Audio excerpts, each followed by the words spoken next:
One thing we both experienced when we started to heal with food was having more energy. So, and again, I know you probably find this. People, rightfully so, almost get in a state of learned helplessness because of those, you know, move more, eat less, but they're almost over exercising in some ways, something called chronic cardio.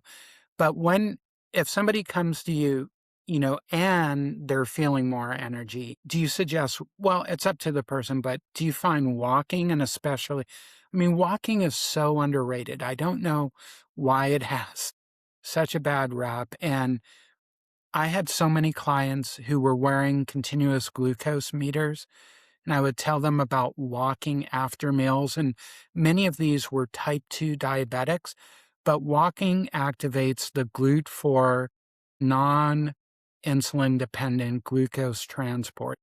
And they saw it. They walked after meals, same meal.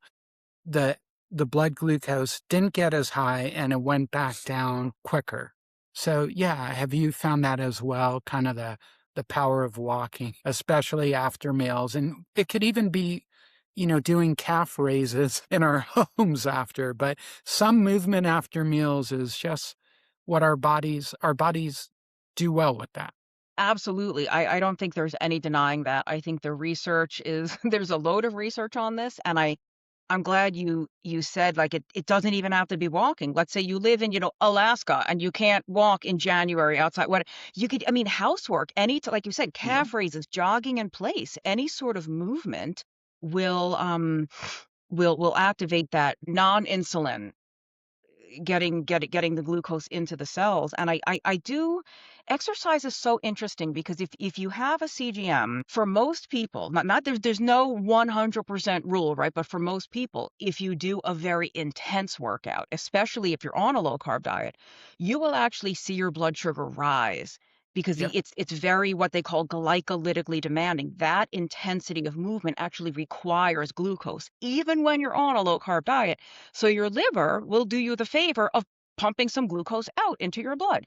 So you'll see this big rise during an intense workout, but then later in the day, it will probably be lower than it normally is. And that high intensity stuff once in a while improves insulin sensitivity and glucose control overall, even though in the acute sense it's higher. Whereas, but yeah, like something walking, something lower intensity typically lowers the blood sugar. The intense stuff lowers it too. It's just a later effect because in the immediate sense, it's actually, I remember the first time I did that, I knew it was gonna happen because I know the physiology, but the first time I ever wore a CGM, to see it happen in my own body in real time, I was on a treadmill, like, sprinting, and sure enough, my blood glucose might have tripled. I mean, I think it doubled at least. But I was like, "Oh, that's so interesting," and I wasn't worried. It's not like I had just eaten, I don't know, a cranberry muffin or something. So, I was like, "Oh, wow, this is so cool." Like, it's actually happening the way the textbook says it happens. Have you noticed that? If you I don't know if you ever Oh, when you wear a CGM, if you absolutely. ever do Yeah, that. for sure. And what you said is, and one of the bigger beauties of what you said is that our bodies are so tuned to doing the right thing for us. And I really try and get people, my social media, I'm still on social media a lot, and to think of these changes as playful and joyful, and also just giving our bodies the ability to do what they want to do, which is take a great care of us.